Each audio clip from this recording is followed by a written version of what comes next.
good to go. And Angie's going to record. So if you all want to mute your lines, you know, when you're not talking, but certainly this is meant for all of us. So, you know, I'm not giving a big presentation. I'm just going to, you know, really be here to answer your questions. So, all right, great.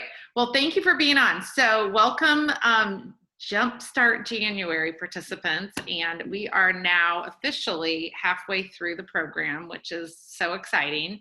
It feels like it's gone pretty fast. Actually, I'm surprised it's already mid-January, and so we just thought it would be a good opportunity to check in, see how everyone's doing, get maybe some questions answered, and just hear a little bit about, you know, what maybe are your challenges or your wins or your favorite things that you've incorporated that are different from what you've done before. And so really we want to hear from all of you too. And, you know, if a question is posed, I can certainly give my answer, but feel free to also, you know, share what you might suggest. The one thing I just want to start out by saying is we just are loving having you all as part of this group and the participation. It is so fun. And I know me personally, I am, you know, staying true to my own health journey because of all of you. And so it's really fun just to be doing this together and have a community of people. And, you know, it was fun to see so many people today at the oatmeal in a jar pickup and, you know, burritos last week, and just really touch base and see how we're all doing and support one another, because it's a journey. I mean, this is not, you know, the idea of this program is not that we would do this for 4 weeks and then we just go back to what we were doing before. The idea is that we would, you know, learn from the principles of the program, see what we might find that can serve us better than what we were doing before and what we might be able to incorporate and then continue on with. And so that's really the goal of this. And, you know, someone today shared with me that, gosh, I really haven't started the intermittent fasting yet. And my answer to that is that's okay. You can still have a lot of success and never do intermittent fasting. You can still have success and never avoid gluten. You know, so it's not that you have to do everything, but what I would encourage you to do is to try some things that maybe you haven't practiced in your health journey before and see if they may not work well for you. And that might not be something you'd want to incorporate. I know I shared my story about intermittent fasting at the beginning of this, and I would have never entertained that as an option for me, because I just, you know, needed to, every couple hours I was always hungry, and I just thought, well, I have a fast metabolism and I need to eat. Well, now, I mean, this is honestly the best I have felt, and I've been intermittent fasting since March. And so had I not have explored that for at least that couple weeks, I wouldn't have known how well that could work for me. And so, you know, don't feel like you're not doing a good job if you have not incorporated everything. But if you're doing something or a couple of things or multiple things that you weren't doing before, and you're trying and you're, you know, practicing on new recipes and trying some of the videos and maybe exercising differently than you have before, or if you're just really exploring some gluten-free foods and not dairy-free foods, or if you're tracking your food, all of those things are amazing. And so just, you know, we're proud of you for what you're doing, and we just want to encourage you, you know, to continue to take steps forward. So I guess I just want to start by asking, you know, if anyone would want to share how it's been going for them so far. And if you want to incorporate a question into that, that's fine too. But we'd just love to hear how you're doing. So feel free to unmute. And does anyone want to jump on and comment? I'll say something. Mm-hmm. I just think the community is amazing. I mean, just how this Facebook group has evolved, and the contributions have been so great. So I love the community, love the recipes. That's been a lot of fun too. And then the one thing I adopted was the intermittent fasting. So that, and my husband's doing it too. And it's amazing today, like at 2:00 or 2:30, we're like, oh my gosh, we haven't eaten anything yet. And I was like, but I'm not hungry. I mean, it's amazing that, you know, yes, I have my coffee and my water. That's what I do in the mornings, but it's like, I don't need to have my shake right away. Like I used to, like, oh my gosh, we got to have our shake right away. And for him too. So that's been kind of a neat thing. So I don't know what that's doing long-term for my health, but I'm just thinking, yes, if I can adopt that and really, like now I still have not, well, oops, it's 7:00. I still haven't eaten yet, right, for my second meal. today. So we're just gonna have a shake tonight, I think, before I go to bed. So I told myself, honey, I don't want anything big, but I'm just not as hungry. So that's something I was amazed and discovered in that. So I still, what I need to work on is, as you know, Heather, we talked about this before, is my tracking. So that's just, it's just like another thing. So I have to get over that, and I'll like to try to adopt that, and maybe the next month. I love that. I love that. And if you scroll back, Susie, to where I talked about intermittent fasting, I typed underneath my talk some of the benefits, and it's really fun to read those. And kind of pretty cool to see what the long-term benefits are. And over time, I feel like I've noticed more of them as I've progressed with that. So that's kind of fun. Yeah, it just makes you more aware, and not to say that I haven't snuck a glass of wine or done other, I like the progression and the progress. Okay. So I hope I love that. That's just what it is, guys, Would someone else want to share?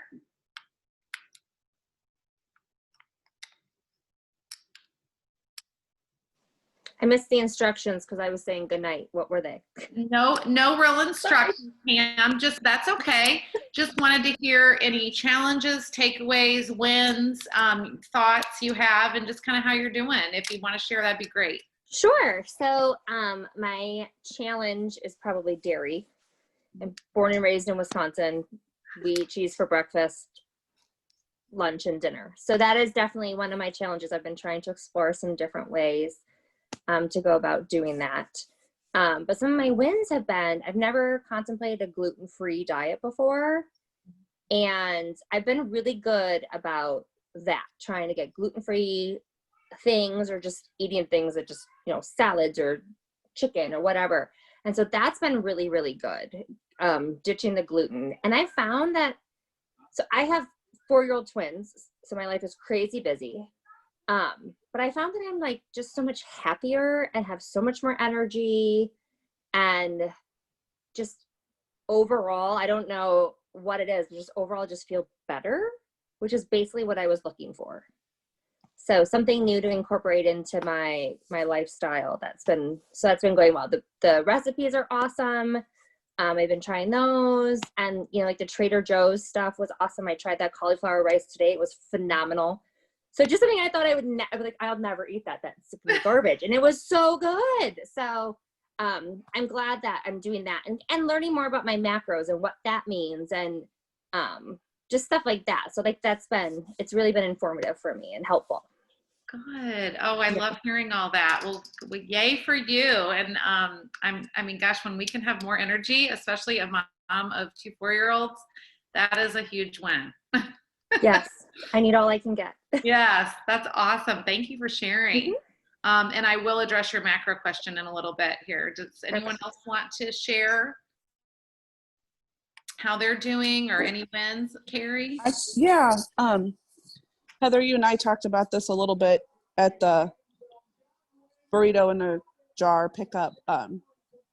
My husband was diagnosed with colon cancer in October and had surgery in December. And thankfully, thanks be to God, surgery got everything. However, he lost part of his colon and half of his rectum. So being regular, and his body has to relearn how to do all that fun stuff. He has started on the shakes, and he is obsessed, like more than me. He has them every day. He loves them. And he said, I think they're really helping me. So not only is this group helping me, but it's helping him and actually our whole family. I finally got my daughter to try to eliminate dairy because she has so many digestion issues, and I know that's what it is. And my boys are all wanting to eat healthier. They're eating in all the recipes. The white chicken chili was gone, and they had no idea that it was dairy free and healthy. So thank you a lot. Oh, I love that. That makes me so happy to hear that. And I'm proud of you too, just for, really kind of sharing this with your family, because mean, that is so huge I mean, when we lead by example, we certainly help those around us, and we hope that they follow along, and not always the case, but glad to hear that's working out. And I'm so glad Mike's doing well. Thank you. We are too. Mm-hmm. Marnie, were you going to hop on? Did I see that? Yeah. Yeah, I'll hop on. Yeah, so I think it's been going pretty well. This intermittent fasting is new for me, and it's actually been going pretty well. Kind of similar to you, Susie. Like, I've been having my first meal of the day about noon, and it's like the morning hunger pangs are getting less and less every day, and not noticing them as much, which is good. And I've done Weight Watchers on and off for years, and so I've kind of been used to tracking my food, but I did the Weight Watchers at Work program. And when we all went virtual in March, Weight Watchers went away. So I was gaining weight over COVID, even though I exercise almost every single day, but it's just not paying attention to what I was putting in my mouth. So I think I do better with rules and I know that. So I think having the structure has been very helpful for me. I think I've never done gluten-free, so that's been kind of interesting trying that. And the no alcohol has been, we had a nice steak dinner on Friday night for our son before he went away to school. I'm like, oh, a glass of red wine would be really good with this. The restraint, I'm impressed. But I had my water instead. Look at you. That's good. I can be good for a month. I can do Right. it. And we didn't say you couldn't have any. We just I said know. we really But want you. I'm trying to do dry January, just kind of separately. I That's did that last year too. So I love it. yeah. And then Josh, my younger son, has just taken an interest in getting healthy lately, and he's calling it going on a diet, which that's pretty big for Josh. He's not a healthy eater at all. Never has been, as much as I've tried. So I actually got him on my Fitness Pal the other day, and I was showing him how to look at the macros. So I probably need to talk to you separately a little bit about what teenage boys need to be looking for. But Well, Carson is on a real journey himself, because he wants to, be fit and gain weight, and so, I mean, and that can be as hard as losing weight. And so we can definitely chat for sure about, because we're kind of doing the same thing around here. Yeah. So it's been good. And I've loved all the comments and the community. I'm in a workout group online. I have been for a couple of years, and that's kind of what's helped me work out every day. So I'm a firm believer in, just the community and sharing and, kind of going through it together. Mm-hmm. Yes. Awesome. Thank you for sharing. I love that. Is there anyone else that wants to share, their journey or questions or challenges or?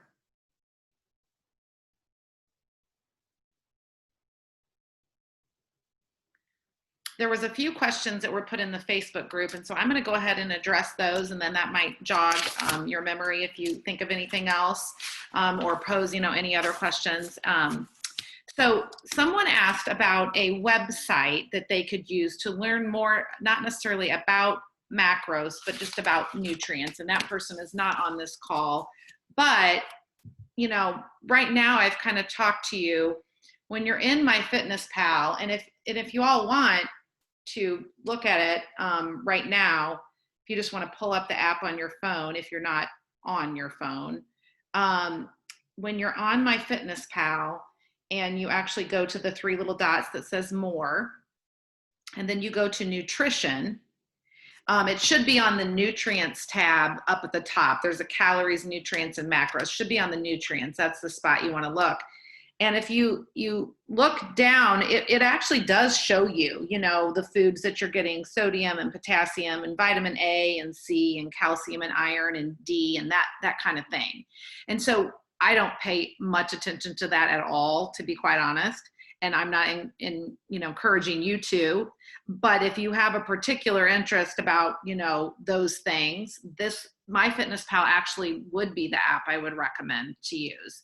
And it does tell you that. Now you can actually get a pro version that I think gives you a little bit more. Again, it's not something that I have, nor am I going to do that. And then, there are some good nutrition websites. that you can, honestly, sometimes I just Google and I say, you know, what foods are highest in vitamin A? And, you know, you can get a list of the foods highest in vitamin A. And so if you're really wanting to know about a specific vitamin, I would do that. Second question that someone asked is how to make your own burrito in a jar. And so this is what I'll tell you. We did post the Two Hungry Neighbors video on how to do that. There's really no wrong way to make it. So what do you like in your burrito? Put that in your jar. What we do though, is we make the dairy-free cheese sauce, which we posted the link to that recipe. I posted the refried beans, which are homemade. And that actually can be, you can just buy a can of them, but they're really delicious if you make them homemade. And then we make the dairy-free ranch. And so I posted all 3 of those recipes. Everything else is just chopped up tomatoes or lettuce or olives or seasoned ground beef or seasoned ground turkey or chicken. And then we just encourage you to layer the things at the bottom that you would want to be warm. And then at the top, you're going to have your lettuce and your tomato and your avocado and your olives so that you can take that out, warm up the rest of the food that we would usually have in a jar, but right now it's so hard to find the jars, we had to get containers. And then you would drizzle your ranch on as if it was the sour cream. And so again, there's no wrong way to do it. That's how we do it. We are going to be featuring that again. We're going to change up our food pickups for our Fueled and Fit in February program. And if you all haven't seen that, we are going to be doing the program again in February. It is going to be for new people and then a discounted rate for anyone that wants to join from Jumpstart January. But we will be having 3 food pickups again, and we will be, of course, changing up a lot of the information, a lot of the recipes. We will be building on what we've learned, but we also are going to have to go back and do some of the fundamentals, which will be a refresher. And then we're going to have the 3 food pickups, and 1 will be burrito, but we're going to change them up a little bit. So you can make your own burritos and do them however you like, but we did post those recipes. So that was one of the questions. The other question that was big was importance of macros. And so I wanted to share, and I actually typed up a little something that I just think I'm going to read, and hopefully this will help you all.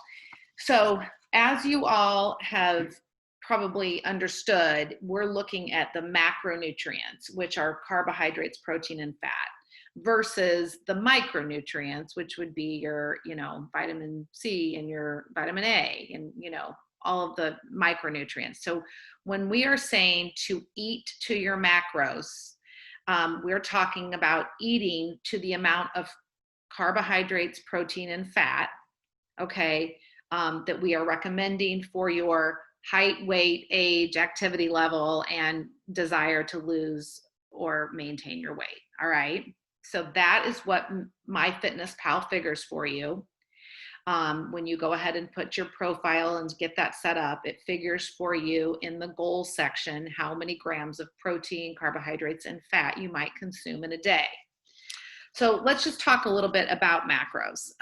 It's a pretty popular buzzword, and basically they are a strong foundation for a healthy lifestyle. They'll help you hit your goals faster and more effectively. Macronutrients are the molecules our body needs to grow and be active.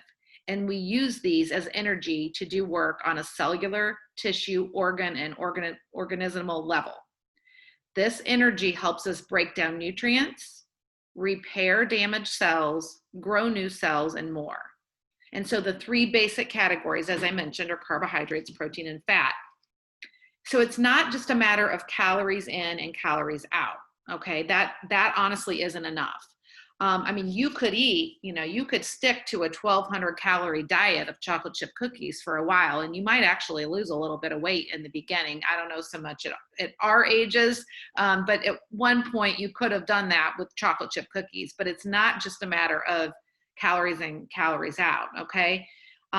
Because that just isn't enough. We have to eat the right macronutrients at the right time, and through intermittent fasting, that actually is a key piece of this. And so that is something to remember. It's not just about calories. And so even though if you ate to your macros every day, you're going to get close to the calorie level, I don't want you to focus on calories. So how do macros work? Carbs, fat, and protein we eat on a daily basis have a big impact on our bodies. So for optimal health, you need to fuel your body with the correct fuel. Obviously, you wouldn't fill your car's gasoline tank with diesel fuel, so you want to treat your body the same way. So here's how carbohydrates get metabolized. They are the primary fuel source for our body. Most people love to eat carbs, and it usually we tend to overeat on carbs, okay? So, piece of pizza, chips, cookies, it's very easy to overeat on those carbs. And it may sound like a good thing to have a little extra energy for the body, but when the body can't use it, those excess carbs are getting stored as fat, okay? So by avoiding too many carbs, you're going to be avoiding fat accumulation. And even though your carbs may be good carbs, they may be those complex carbohydrates, getting too much of those can still lead to the fat storage. So that's carbohydrate metabolism. Fat metabolism, fat contains more chemical energy than carbohydrates or protein, which is why our bodies use fat to store excess energy when we overeat. So we are wired to store fat or energy for future time when we'll need it, okay? I mean, our body actually hangs on to it in case we would choose to starve it, all right? But the modern society has evolved in such a way that we have less opportunity to use up that stored energy. So if we want to use our fat stores, we have to first deplete our carbohydrate stores that we use for quick energy. So that's why we track our carbs, so that we're not getting too many of those, all right? But on the flip side, you still want to eat up to your carb goal because it's important to have them for energy. So anyway, on occasion, we will intentionally deplete our carb stores so the body can dip into our fat stores. And this is when you start seeing real results in your fat loss journey. And then finally, protein metabolism. Proteins are used for fuel only if the body is in starvation mode. So intermittent fasting helps with the maintenance of muscle mass. However, if you're not eating enough protein, your body will go into starvation mode and you will start to lose muscle mass, which is exactly why we track our protein. So typically, I've encouraged you all to do the 45% carb, 30% fat, 25% protein. All of that equals 100. Most people are going to start out using these typical protocols. And as you progress in your journey, there may be a point in time where you would mix those up a little bit, but that is a really great place for us to start.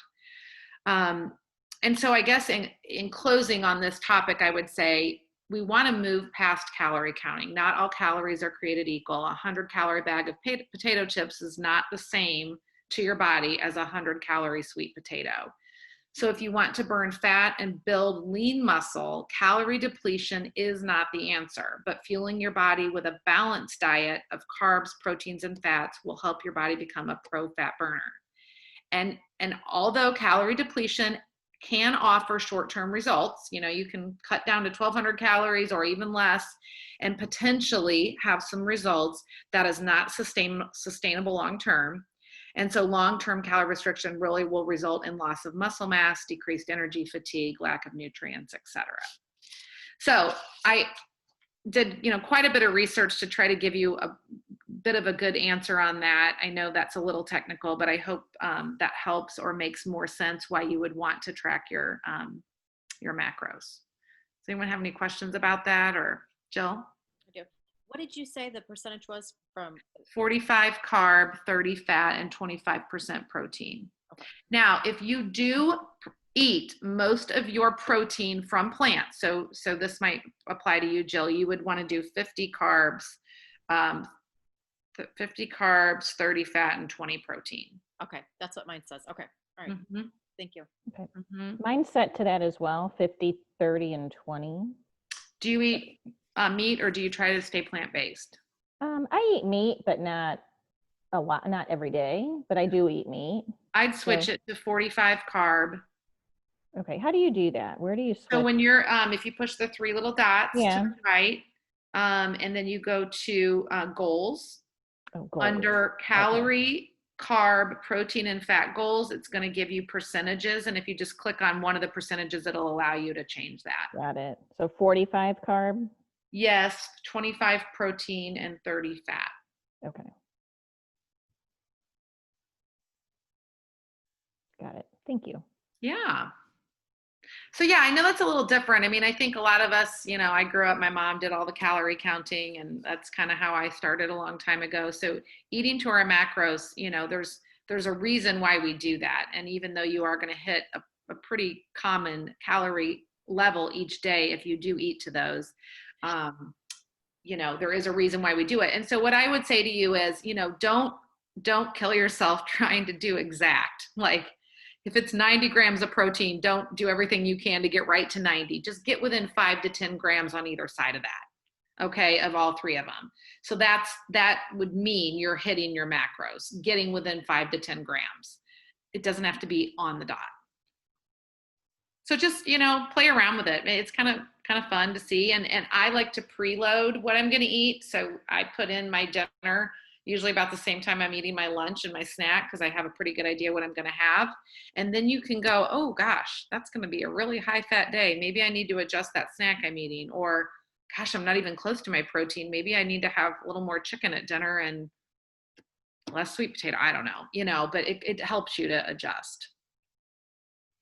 So, but those were the main questions that we had, or that were asked. Does anyone have any additional questions or comments? Or any thoughts?